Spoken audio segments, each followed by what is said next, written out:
इस वीडियो में आप देखेंगे कि भारत का चौथा धाम रामेश्वरम धाम के दर्शन आप किस तरह से कर सकते हैं, किस तरह से समुद्र पार करके वहां पर पहुंचा जाता है। रामेश्वरम ज्योतिर्लिंग के दर्शन करने से पहले क्यों जरूरी होता है अग्नि तीर्थम में जाना और वहां पर स्नान करना, इस बात को हम समझेंगे। और यहाँ पर बने हुए 22 तीर्थंकर जिन्हें 22 कुंडों के नाम से जाना जाता है और इसे भगवान श्री राम ने अपने बाणों के प्रहार से बनाया था। विश्व के सबसे सुंदर और बड़े गलियारे से होते हुए हम जाएंगे रामेश्वरम ज्योतिर्लिंग के दर्शन करने के लिए। और यदि आपका इस यात्रा में बजट बहुत ज़्यादा कम है तो आप किस तरह से अपने सामान को कहाँ जमा करवा सकते हैं और कहाँ पर आप कम से कम प्राइस में रुक सकते हैं, ये भी इस वीडियो में देखने को मिलेगा आपको। मेरा नाम है संजय सिंह और आप लोगों का तहे दिल से स्वागत करता हूँ आपके अपने यूट्यूब चैनल पर। और अभी मैं हूँ चेन्नई के एग्मोर रेलवे स्टेशन।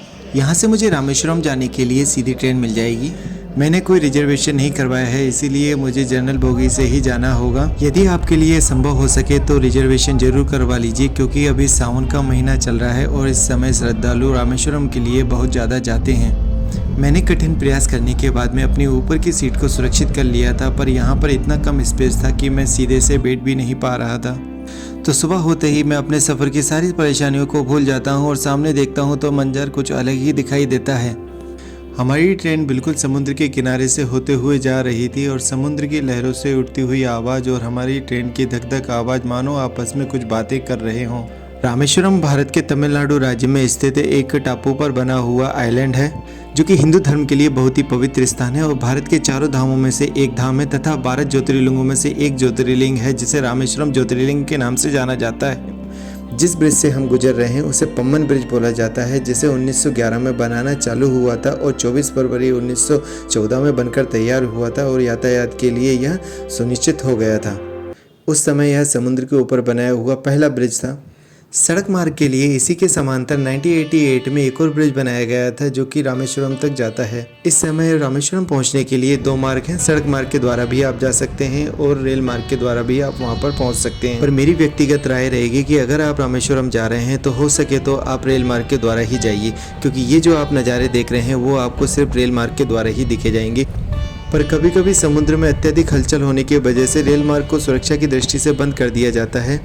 जब आप इस मार्ग से जा रहे होंगे और यहाँ समुद्र के नज़ारों को देख रहे होंगे तो मैं यकीन दिलाता हूँ कि आपको विश्वास ही नहीं होगा अपनी आंखों पर, इतने सुंदर नज़ारे यहाँ से दिखते हैं। यहाँ के समुद्र का पानी बिल्कुल साफ और नीला था। और इस तरह से हम आनंदमय सफर को तय करते हुए आ जाते हैं रामेश्वरम धाम। रामेश्वरम रेलवे स्टेशन कोई बहुत बड़ा रेलवे स्टेशन नहीं है, तो हो सकता है कि आपके शहर से रामेश्वरम तक के लिए सीधी ट्रेन ना चलती हो, तो आप चेन्नई या फिर विशाखापट्टनम से भी सीधे यहाँ पर आ सकते हैं। कुछ ट्रेनें विशाखापट्टनम से भी चलती हैं। तो अभी हम चुके हैं रामेश्वरम समुद्र को पार करते हुए। ये जो ट्रेन थी वो ये थी। यहाँ का जो वेदर है ना उसका कुछ बोल नहीं सकते, पल पल में चेंज हो रहा है बिल्कुल। ये कोस्टल एरिया जितना भी होता है ना उसका वेदर का बहुत जल्दी चेंज होता है, कुछ पता नहीं चलता है। ये पूरा रेलवे स्टेशन है। तो चलते हैं फिर रामेश्वर मंदिर और दिखाता हूँ मैं आपको कि क्या क्या है यहाँ पर। ये 4 धामों में से एक धाम है रामेश्वरम, जैसा कि आप लोगों को पता ही होगा। यदि आप रामेश्वरम में सावन के महीने में, जो कि अभी चल रहा है, इस समय अगर आप आते हैं तो यहाँ पर थोड़ा सा रश ज़्यादा रहता है। यही वजह है कि यहाँ पर होटल्स वगैरह इस समय थोड़े महंगे हो जाते हैं। अगर आप कंफर्टेबल नहीं हैं होटल्स लेने में तो आप अपने पास में जो भी अतिरिक्त सामान है वो आप रेलवे स्टेशन पर बने हुए क्लॉक रूम में वहाँ जमा करवा सकते हैं, जिसका किराया मात्र 15 रुपये होता है।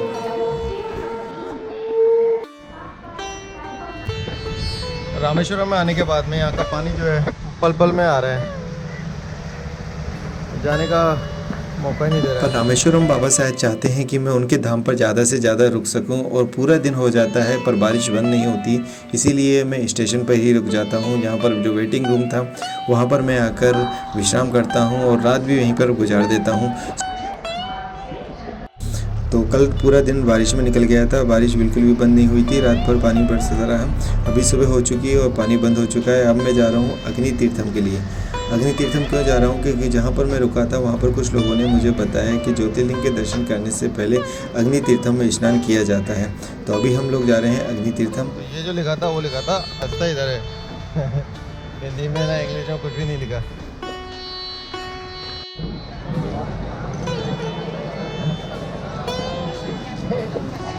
ये फ्री स्टैंड लिखा हुआ है, पर यहाँ पे पैसे वगैरह लिए जाते हैं 10 रुपये पर चीज़ के।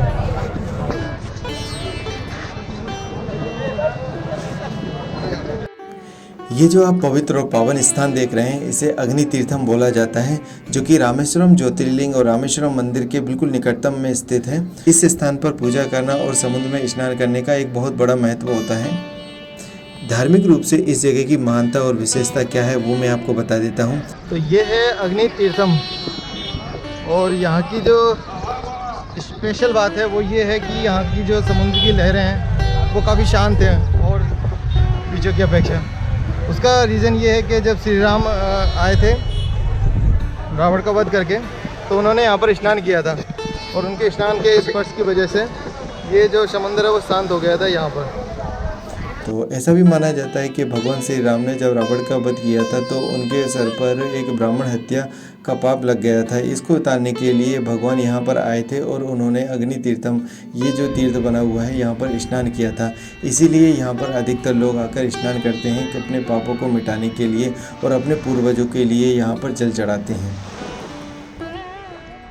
तो चलते हैं इस पवित्र तीर्थम में स्नान करने के लिए, और हर हर महादेव बोलते हुए हम यहाँ पर डुबकियाँ लगाएंगे। और इस बात का आप बिल्कुल भी ये मतलब मत निकाल लेना कि मैंने कोई पाप किए हैं इस वजह से मैं यहाँ पर स्नान कर रहा हूँ। जीवन बहुत बड़ा होता है और कब कौन सा पाप हमारे हाथों हो जाता है, उसकी क्षमा के लिए, उसकी मुक्ति के लिए यहाँ पर मैं स्नान कर रहा हूँ और अपने पूर्वजों को पानी भी दे रहा हूँ। यहाँ के मैं जल की अगर बात करूँ तो बहुत ही ज़्यादा सॉल्टी है, बहुत ही ज़्यादा खारा है। नहाने के बाद में आपको पूरे शरीर पर चिपचिपाहट सी महसूस होने लगेगी बिकॉज ऑफ नमक की वजह से, तो थोड़ा सा ये दिक्कत दे सकती है, पर कोई नहीं, हमने यहाँ पर स्नान कर लिया है और यहाँ का पवित्र जल अपनी बोतल में भी भर लिया है। यहाँ के स्नान मुख्य होते हैं। अब यहाँ से स्नान करने के बाद में हमें जाना होगा रामेश्वरम मंदिर परिसर के अंदर बने हुए 22 तीर्थम, जिन्हें 22 कुंडों के नाम से भी जाना जाता है। और ये आप जो गलियारा देख रहे हैं वो कोई आम गलियारा नहीं है, ये वर्ल्ड का सबसे बड़ा और सुंदर गलियारा है जो कि रामेश्वरम मंदिर परिसर के अंदर बना हुआ है। इन गलियारों के खंभों और छतों पर उभेरी गई है आकृति जो कि बहुत ही देखने में सुंदर लगती है। यह गलियारा वास्तव में बहुत लंबा था, तो इन्हीं गलियारों से होते हुए मैं पहुंच जाता हूं 22 तीर्थम या 22 कुंडों के पास। तो अभी मैं आपको दिखाने जाऊंगा 22 कुंड या 22 तीर्थम। तो इसके पीछे की कहानी क्या है पहले हम इसको समझ लेते हैं। जब भगवान श्री राम लंका पर चढ़ाई करने के लिए जा रहे थे तो उससे पहले शिव जी की पूजा करनी थी। तो शिव जी की पूजा करते हुए उन्होंने रेत से शिवलिंग बनाया, पर इस शिवलिंग की जलाभिषेक करने के लिए उन्हें शुद्ध पानी की आवश्यकता थी। जल की पूर्ति करने के लिए भगवान श्री राम ने अपने धनुष बाण से 22 जगहों पर बाण का प्रहार किया जहाँ से जल का स्रवण होने लगा था। उन्हीं 22 कुंडों में से जल लेकर भगवान श्री राम ने शंकर जी का जल अभिषेक किया था। तो बोलो पार्वती हर हर महादेव। तो चलिए अब हम लोग देखते हैं वह 22 कुंड जहाँ पर भगवान श्री राम ने अपने बाणों से जल को निकाला था। तो अभी आप जो छोटे छोटे कुंड देख रहे हैं इसी तरह के 22 कुंड मंदिर परिसर में बने हुए हैं। इन कुंडों के जल से स्नान करने के लिए आपको 25 रुपये की पर्ची कटवानी होती है, और इनके स्नान सुबह 6 बजे से लेकर दोपहर के 12 बजे तक करवाए जाते हैं, क्योंकि 1 बजे मंदिर बंद हो जाता है। उसी के साथ में यह स्नान घर भी बंद हो जाते हैं। तो ये जो कुंड देख रहे हैं इसके आसपास 3 से 4 लोग खड़े हो जाते हैं और बाल्टी से भर भर कर आपके ऊपर पानी डालते हैं। इन सभी कुंडों के जल से मैं पहले ही स्नान कर चुका था, क्योंकि उस समय मैं वीडियो नहीं बना सकता था। भीड़ यहाँ पर बहुत ज़्यादा हो जाती है और कोई भी वीडियो शूट नहीं करने देता है। इस वजह से जब यहाँ पर भीड़ ख़त्म हो गई तब मैं वापस से यहाँ पर आया और यहाँ के सभी रिकॉर्डिंग की। इन सभी कुंडों की मैंने रिकॉर्डिंग की है ताकि मैं आप लोगों को भली भांति बता सकूँ कि रामेश्वरम ज्योतिर्लिंग के दर्शन करने से पहले क्या विधि होती है, किस तरह से उनके दर्शन किए जाते हैं। यहाँ से दर्शन करने के बाद में सीधे आप रामेश्वरम ज्योतिर्लिंग के दर्शन करने के लिए जा सकते हैं। करीबन 2 से ढाई घंटे तक लाइन में लगने के बाद में मैं अंतिम में पहुंच ही जाता हूं बाबा रामेश्वरम ज्योतिर्लिंग के दर्शन करने के लिए। तो जोर से बोलिए पार्वती पतये हर हर महादेव। तो अब आपको सामने दिख रही है बाबा रामेश्वरम ज्योतिर्लिंग की गर्भ गुफा, जिसमें थोड़ा सा अंधेरा ज़्यादा है क्योंकि अंदर बिल्कुल भी बल्ब का यूज़ नहीं किया है। जितना भी प्रकाश है वो सभी दीपों का प्रकाश है। तो आइए अब हम लोग परिक्रमा लगा लेते हैं बाबा रामेश्वरम ज्योतिर्लिंग के को। तो परिक्रमा लगाते हुए आपको और भी देवी देवताओं के यहाँ पर मंदिर दिखाई देंगे। ये मंदिर पूरा का पूरा पत्थरों से बनाया हुआ है और यहाँ पर आवाज़ बहुत ज़्यादा इको होती है।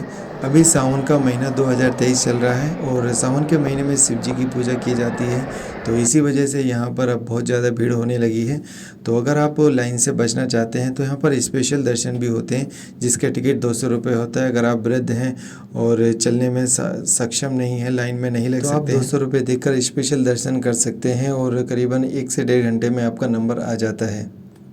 यह पूरा मंदिर पत्थरों से बनाया हुआ है और सबसे अच्छी बात है यहाँ पर किसी भी तरह का कोई भी आर्टिफिशियल कलर का यूज़ नहीं किया गया है। इस वजह से मंदिर देख रहे होंगे कि थोड़ा थोड़ा सा अंधेरा यहाँ पर दिखाई दे रहा है और पत्थरों की वजह से यहाँ की आवाज़ जो बहुत ज़्यादा इको कर रही है। तो बाबा रामेश्वरम ज्योतिर्लिंग के दर्शन हो चुके हैं। वहाँ के जितने भी देवी देवता हैं सबको प्रणाम कर लिया है और अब हम लोग जाएंगे पार्वती जी के मंदिर को दर्शन करने के लिए। तो यहाँ पर माँ पार्वती जी की बहुत बड़ी मूर्ति विराजित है, जिसका दर्शन मैंने किया है और ये इनको भी बिल्कुल अंधेरे में रखा गया है, सिर्फ दियों के उजाले से इनको प्रकाशित किया जा रहा था। तो इस तरह से हमें माँ पार्वती जी के भी दर्शन हो चुके हैं और अब हमारी यात्रा अंतिम पड़ाव पर जा रही है। जो हिंदी भाषी लोग हैं उनके लिए यहाँ पर थोड़ी सी दिक्कत आने वाली है, क्योंकि सभी चीज़ें तेलुगु में लिखी हुई हैं, तो समझ में ज़्यादा कुछ आता नहीं है कि कौन सी देवी देवता हैं। और यहाँ के लोगों को हिंदी भी बहुत कम आती है, इसीलिए किसी चीज़ को समझ पाना थोड़ा मुश्किल हो जाता है। दर्शन होने के बाद में यहाँ पर एक मंडप भी देखने को मिला, पर ये यहाँ पर क्यों स्थापित है और इसका क्या महत्व है, इसके लिए थोड़ा सा मुझे नॉलेज नहीं है। तो अगर आप लोगों को मालूम है तो आप कमेंट करके ज़रूर बताइएगा।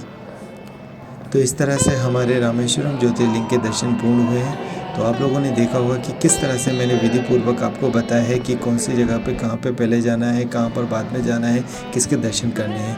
तो इन सब को बनाने में बहुत ज़्यादा मेहनत लगी है। आप लोगों से हाथ जोड़ के विनती करता हूँ कि अगर आपको वीडियो अच्छा लगा है तो वीडियो को लाइक कीजिए और चैनल को सब्सक्राइब जरूर कीजिए। तो रामेश्वरम परिसर के अंदर ही रामेश्वरम ट्रस्टी द्वारा एक लंगर चलाया जाता है, जो कि 10 बजे से लेकर 2 बजे के बीच में चलता है। इस समय अगर आप आते हैं तो आप यहाँ पर लंगर को चख सकते हैं।